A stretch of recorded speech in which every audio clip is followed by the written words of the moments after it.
Hi there, friend. Welcome. Welcome to Homekeepers. Hey, grab yourself a cup of tea and join us for the next few minutes. It's so wonderful to be here and to know that you're out there and we're connecting day after day on some of the most important issues of life. My belief is that people need to receive the Lord Jesus Christ into their heart. That'll give them the right direction. And to serve Him passionately, but also get educated about a lot of things. And that's what we try to do on this program, and that's relationships, health, finances, biblical studies, parenting, all of these things, because the Lord wants you to live in fullness, and that's going to take some understanding and some education. And that's why we have Dr. David Clarke on here once a month. He is a psychologist. He has counseled thousands of people. Main thing is marriage. He does some premarital counseling, and we have him on here one time every month. And hey, it's a good deal for you because you're getting free psychological counseling, and he's totally Bible-based. So I think it's just very neat when you have that good theological base, but he can look through all of it in that prism of psychology. So we are glad to have him on the Homekeepers team. We're going to talk about his new book. He was here a few days ago and we sat down and discussed it, so we'll show you that interview. Then I'm going to join Stephanie for Blueberry Biscuit Cobbler. As we're making this program, blueberries are really cheap and reasonable, and they are so good for you. Deborah Ray's told you about that, how good blueberries are for the brain. So I want everybody in here to start eating a lot of blueberries. I eat a lot of them, that's for sure. And so we'll make that for you, and we'll taste it and see if it's good.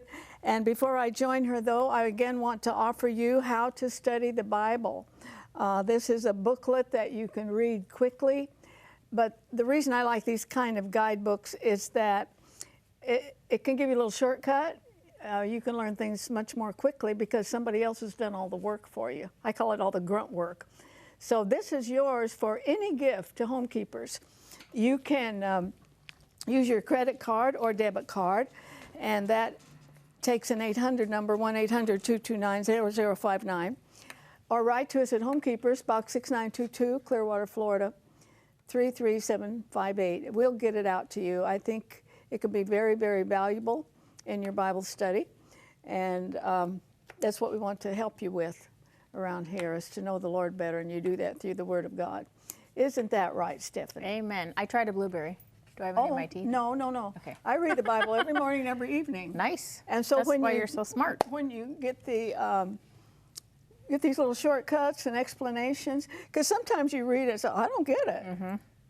Some of the stuff in the Old Testament's like, yes. But I know it's there for a reason. So other people are helping us out. We need to know. Now, the difference in our show and most cooking shows is we don't know until we do it. We don't have a test This is kitchen. a winner. This you can't lose. I know it, but I already thinking of a shortcut, but I'll tell you later. Okay. So what do I do? Okay, so you spray over the sink. I have blueberries, cornstarch, nutmeg, and cinnamon, and sugar, and I'm going to mix this all together. And then you have flour, sugar, lemon peel, baking powder, baking soda, and salt. You're just going to mix all this if you in would, here? please. Okay. Yes. So I woke up at 2 o'clock this morning and I couldn't get back to sleep. And do you want to know how my mind works at 2 o'clock in the morning? I'm not sure, but go ahead. I was making myself laugh because I watch these shows back sometimes to see where I can improve or what I can do better, you know. And I've discovered that I hate my laugh. Oh. I don't like it. So at 2 o'clock in the morning, I'm making myself laugh because I'm thinking I should go on here and try different laughs. Yes, but I should try different laughs and see how they work. Okay. That's my thought process at 2 a.m. in the morning. It's almost understandable at 2. However, I have had more than one viewer tell me they like your laugh. Well, I annoy myself, so. Yeah, but we got to think of our viewers. Oh my word. Okay, not that one. No.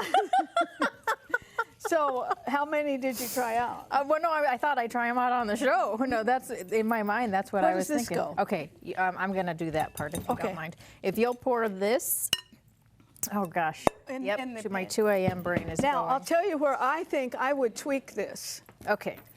I think This is I would cold. just do it with Biscuit. Okay, this is cold butter. What do you think? You could do it with Biscuit, sure. It'd be quicker.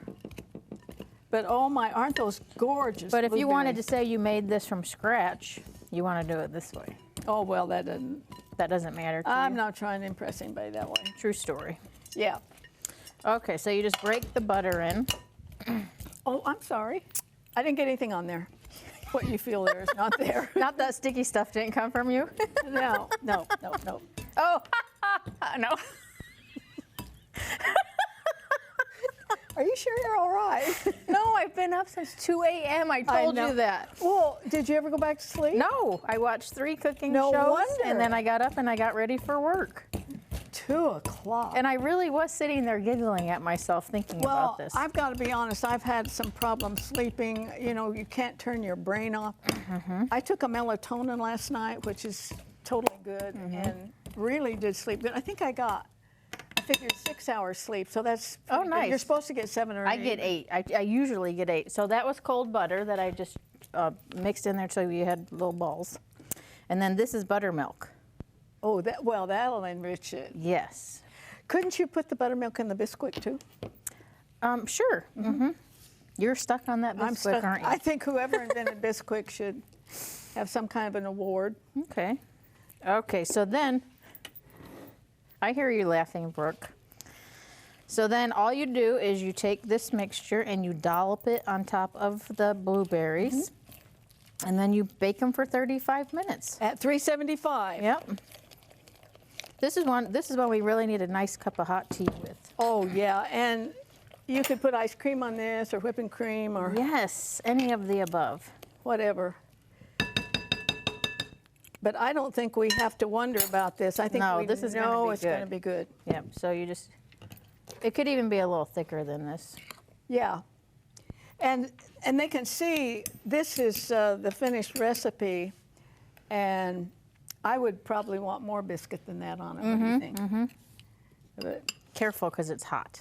yeah, maybe this biscuit tastes really great, you know? Well, with the lemon in it, you're gonna love it. It's got lemon. Oh, yeah. Let me try. Oh, Because I've only been eating raw blueberries. I haven't tried that's a 10, Yeah. easily. Let me know what you think. That's good. I guess it's the whipping cream or the buttermilk. The buttermilk, yes. That is, and a little bit of lemon. A little lemon. Yeah, that sets it off. Just a hint of lemon Makes you can it taste. a whole lot different than your average blueberry cobbler. That's delicious. All right, you are going to love this conversation I had with Dr. Clarke. Just really appreciate him around here. So enjoy, and be sure you make note of the book that we're talking about. And if you want this recipe, it's absolutely free. Email us or write to us. That information is coming up on your screen, and we'll be glad to get it out to you.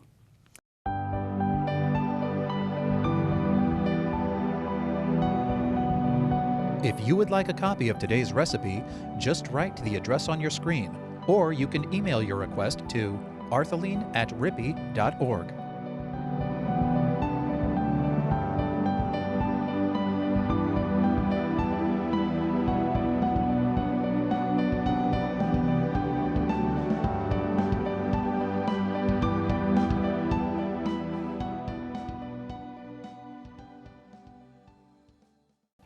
All right, as mentioned earlier, Dr. Clarke is with us every month. So happy to have him, and a very, very important fixture in the body of Christ. Welcome back. Well, great to be here.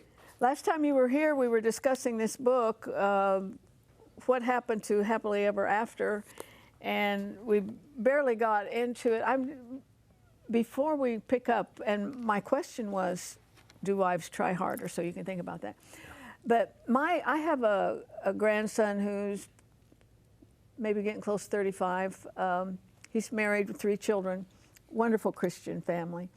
And recently at their church, which so happens my son is the pastor, but they had kind of a marriage enrichment thing. They went forward to renew their vows. Yeah.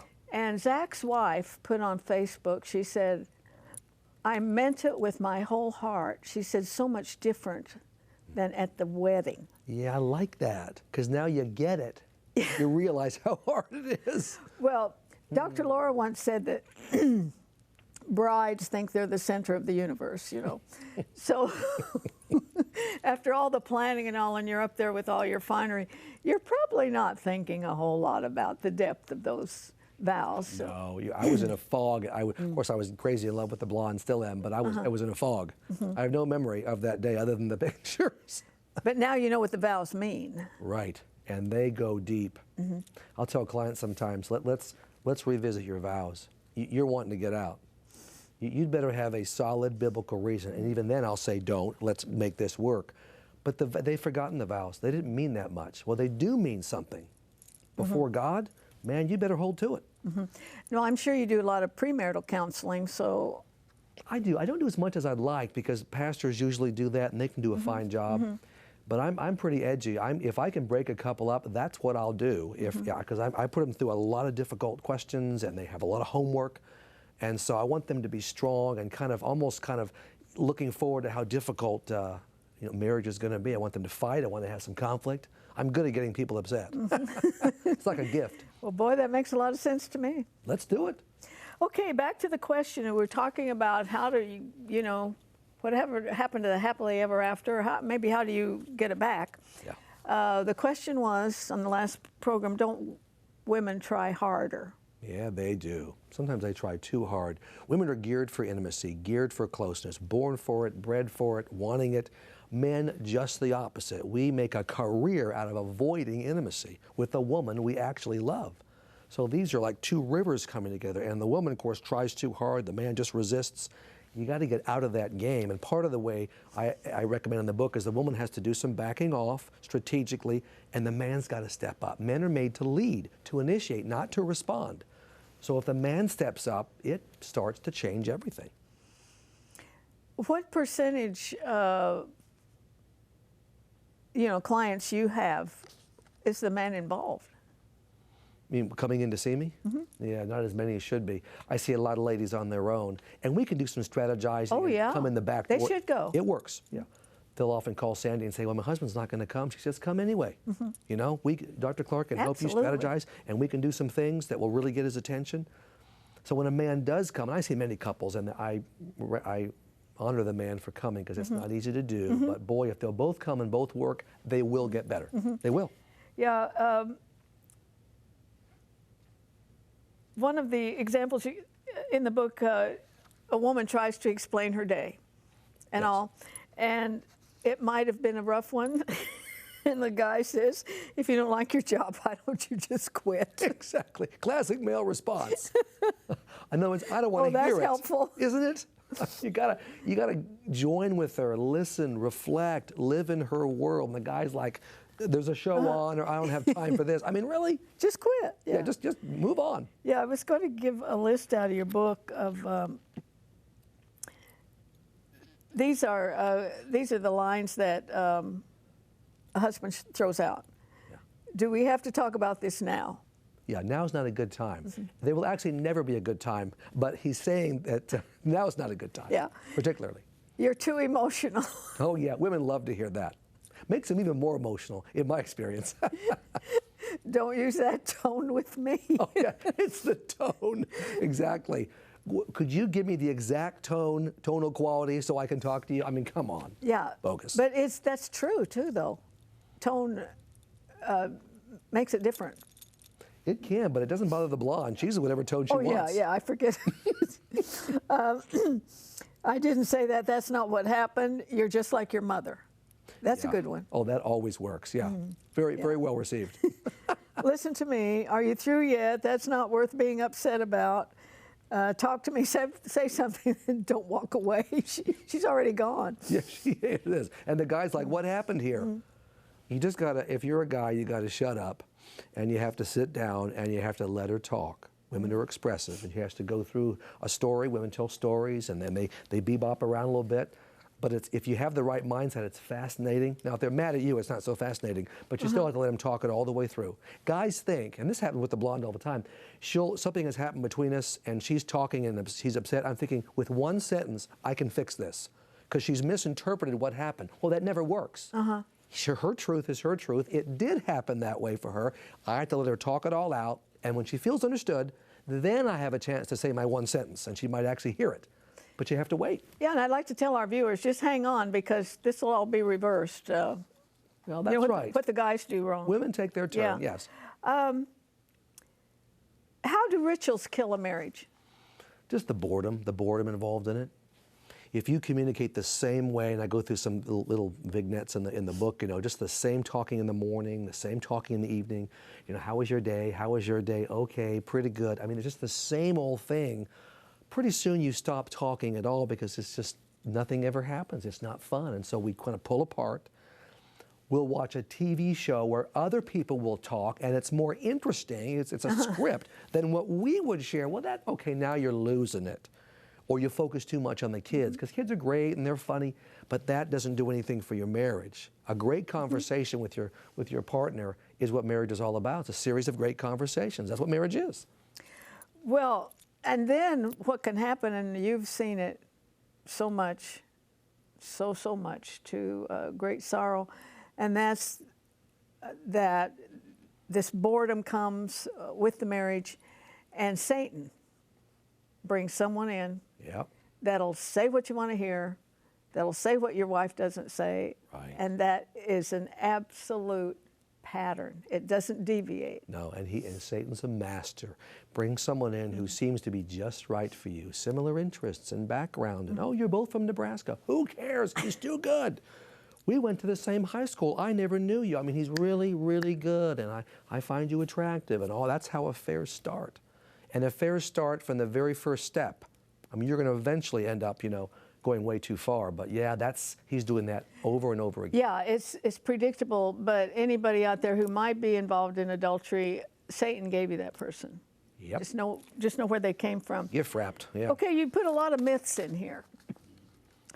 Let me tell you, this is one fine book, and we do have the website on the screen. I'll remind you the name of the book, What Happened to Happily Ever After.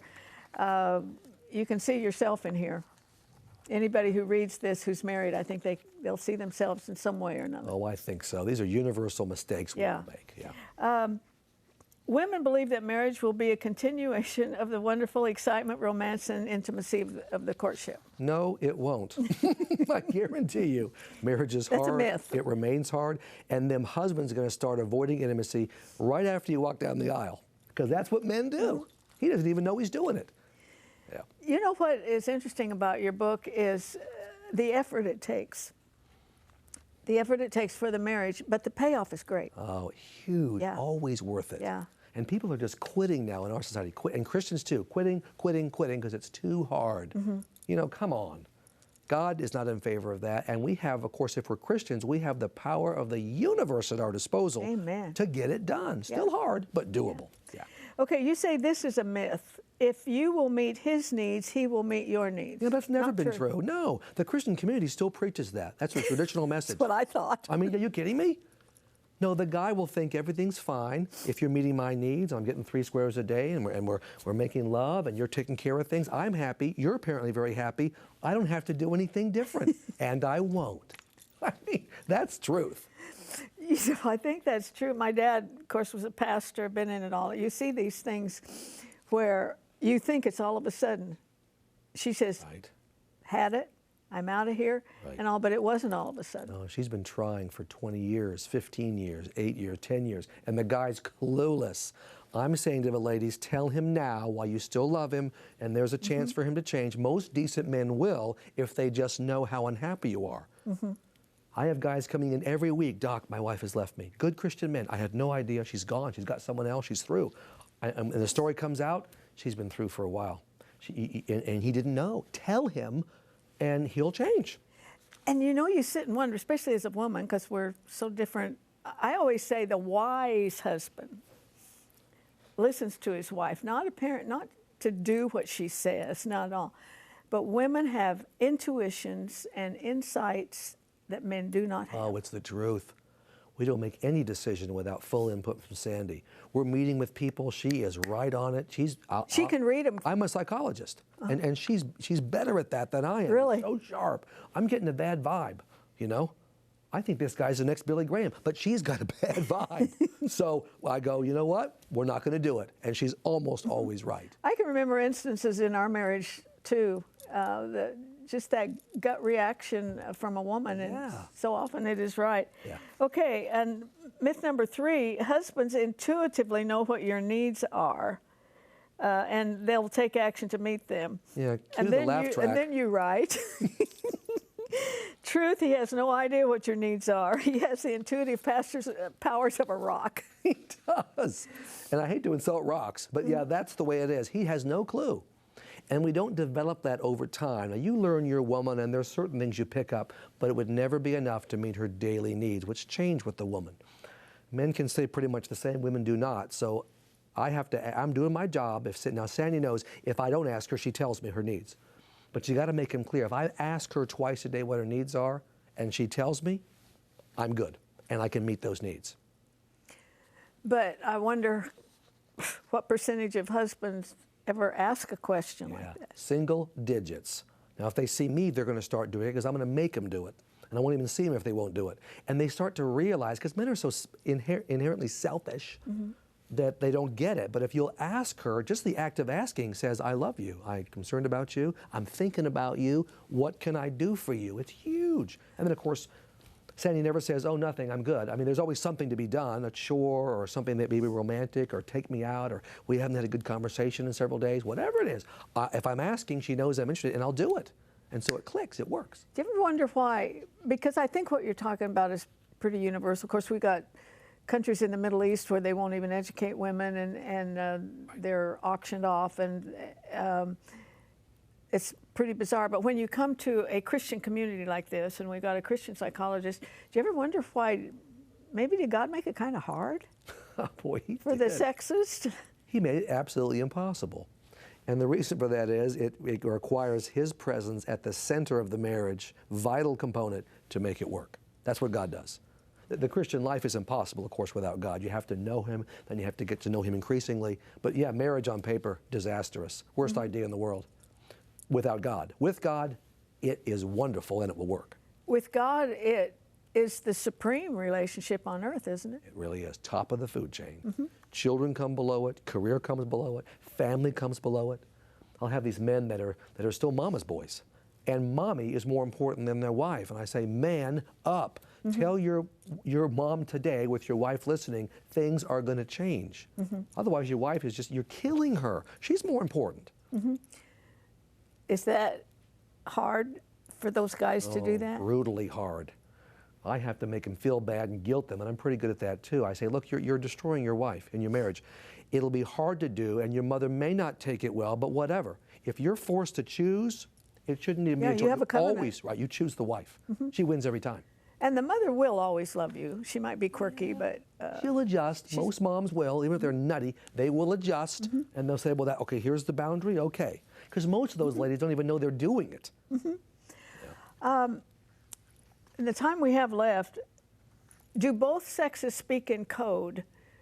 Women have a code and men have a code, and never the twain shall meet. Oh yeah, this special language that only the same sex understands. And women are particularly bad at that. They use this special language to communicate their needs to their husband. Well, okay, another woman would get it, but you're not married to a woman, thank God. You're married to a man. He'll never doesn't get it. No, can't get it. I'm a psychologist. I don't get it. You have to be very clear with a man. Here's what I need from you today. Are you listening? And either write it down if he wants you to do that, or verbalize it clearly. That's the only way you're going to get your needs met. You have a section in here where you're quoting women. One of them says, my husband knows exactly what my needs are and he chooses not to meet them. And you say he couldn't name your needs if his life depended on it. No, I'll be in session. I'll say, sir, what she just said, is that true? He's like, eh? I'll say, what are her needs? And he has no, or he says, I think I know, and he's totally wrong. Well, that makes my point. Boy, that is amazing, and you really have to read this book to get this part of it, I think. because this is such human nature. Oh, well, he should know. Well, she should know. Right. But neither knows. You got to be clear. Now that makes you, I'm vulnerable if I come to my wife and say, here's a need I have. I'm risking it because she might say no. But I have to take the risk, otherwise she'll never know, and I'll literally never get the need met. Or so seldom, it won't make any difference. And the same way from Sandy coming to me. Now she knows me well enough, I would do anything for her. If she asks me, I'll do it, but she has to ask. Yeah, and the Bible is so complete, so complete. It says, speak the truth in love. Right, there's a way to do it. Yeah. There's a way to do it. And we'll pick this up next month when you're here. Very good. We're out of time right now, but you stay with me. I have a couple things to say before we have to say goodbye.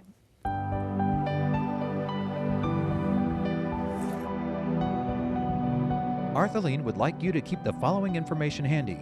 You may contact Homekeepers by writing to Homekeepers, P.O. Box 6922, Clearwater, Florida 33758, or go to www.rippy.org. Remember, we always enjoy hearing from our viewers, and we thank you for your support.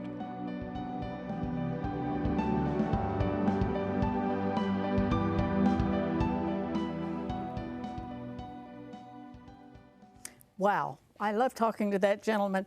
Let me remind you again on this little booklet how to study the Bible, and it's yours for any gift to the program, large or small. We certainly appreciate every penny, every dime that you send to this ministry.